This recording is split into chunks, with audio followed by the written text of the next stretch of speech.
The Galactic Defense Academy's training grounds hummed with the usual cacophony of 100 different species learning to coexist. Lieutenant Mara Voss stood at the edge of the sparring arena, her arms crossed as she observed the latest batch of cadets fumbling through their coordination drills. Humans were still relatively new to the galactic community, barely 3 decades since first contact, and their presence at the academy continued to raise eyebrows, antennae, and various other appendages of surprise. What really disturbed the other species, however, wasn't humanity's presence. It was their audacity. Mara had been assigned to the academy specifically because of her expertise with the Krathani, a species that had terrorized the Outer Rim for generations before joining the Accord. They were apex predators in every sense, 4 meters tall at adulthood, covered in obsidian scales with jaw strength capable of crushing titanium alloy. Their young, cubs, as the humans had nicknamed them, were raised in communal dens where dominance hierarchies established themselves through constant physical challenges. Most species gave the Krathani cubs a wide berth during training exercises. Most species weren't human, Lieutenant Voss. The call came from Instructor Velm, a mantis-like Kirathi whose compound eyes could spot trouble from across the facility. The cubs are being rotated into social integration exercises. Your presence isn't requested, Mara grinned. Requested was diplomatic speak for, please come before someone gets eaten. She found the scene in the integration courtyard exactly as expected. 20 cadets from various species stood pressed against the far wall, their universal translators buzzing with nervous chatter. In the center of the courtyard, 3 Krathani cubs, each already the size of an earth tiger, wrestled with each other, their play fighting sending tremors through the ground. The smallest of the 3, a cub named Rick, noticed Mara first. His vertical pupils contracted as he assessed this new presence. Where the other species radiated fear scent, this tiny creature, barely reaching his shoulder even at his young age, walked forward with confident strides.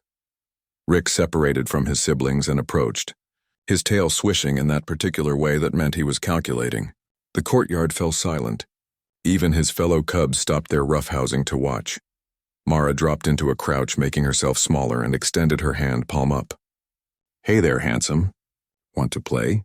The watching cadets exchanged horrified looks. Several of the Kirathi began clicking prayers to their moon goddess. Rick circled her once, twice, his nostrils flaring as he sampled her scent. Then, in a move that would be analyzed in xenopsychology classes for years to come, he lunged forward with a high-pitched snarl, the Krathani equivalent of a puppy's challenge. Every cadet in the courtyard froze. Instructor Velm's hand flew to his communicator. Mara's response would become legendary. She snarled back, not a human scream or a yelp of surprise, but a guttural, chest-deep growl that she'd learned from months of study and immersion with adult Krathani. Then she lunged forward herself, catching Rick mid-pounce and rolling with him across the courtyard floor, her laughter echoing off the walls. The cub's initial surprise gave way to something the observers had never seen in a Krathani before: delight. Rick's snarl transformed into the chittering sound his species made when happy, and he rolled with Mara, careful to keep his claws retracted even as they tumbled. You dare challenge Rick? He managed in broken galactic common, his translator struggling to keep up with his excitement. I dare, Mara shot back, somehow ending up with the massive cub pinned beneath her, though everyone watching knew he was allowing it. I am Mara, and I am the alpha of this courtyard.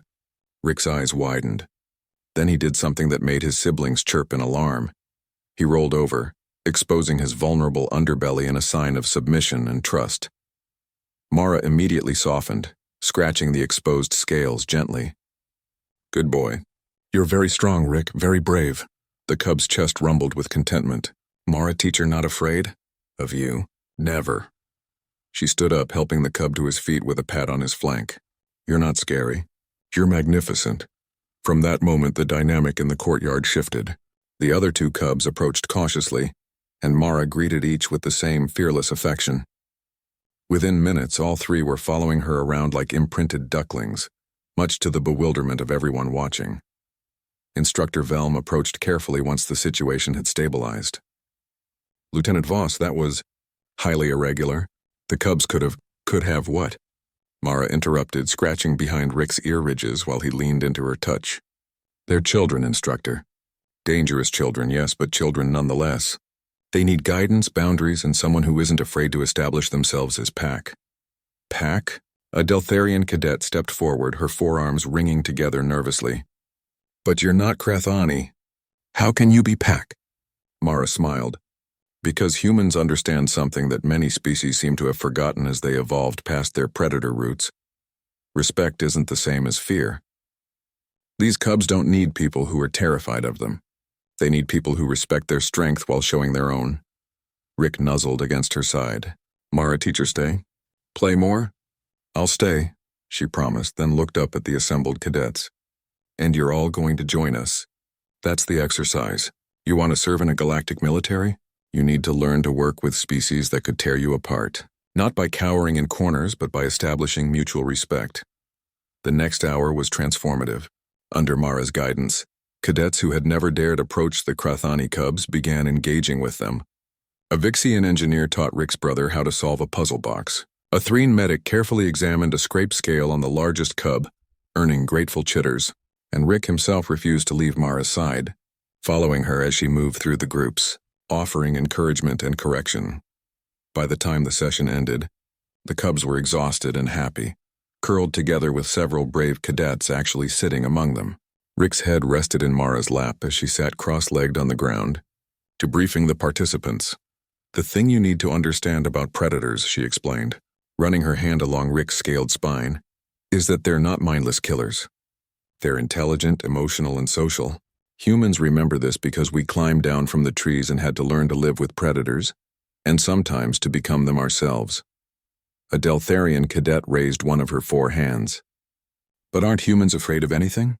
Mara laughed, that same laugh that had startled everyone earlier. Of course we are.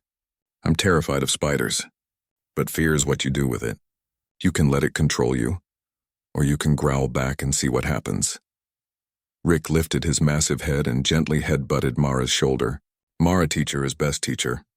Rick, tell mother about brave friend. Your mother is going to hear about this, all right, Instructor Velm muttered, but there was grudging respect in his mandible clicks. As the cadets filed out and the cubs were collected by their handlers, Rick lingered. He touched his forehead to Mara's, a Krathani gesture of deep respect reserved for pack leaders and honored warriors. Next time, Rick, be stronger. Maybe pin Mara, teacher? She grinned. You're welcome to try, little one. As she watched him bound away to join his siblings, Mara reflected on what made humans different. They hadn't evolved as the strongest or fastest. They didn't have natural weapons or armor, but they had adapted, learned, and most importantly, they had never forgotten how to play with monsters. Because sometimes the best way to make peace with predators was to show them you could be one too.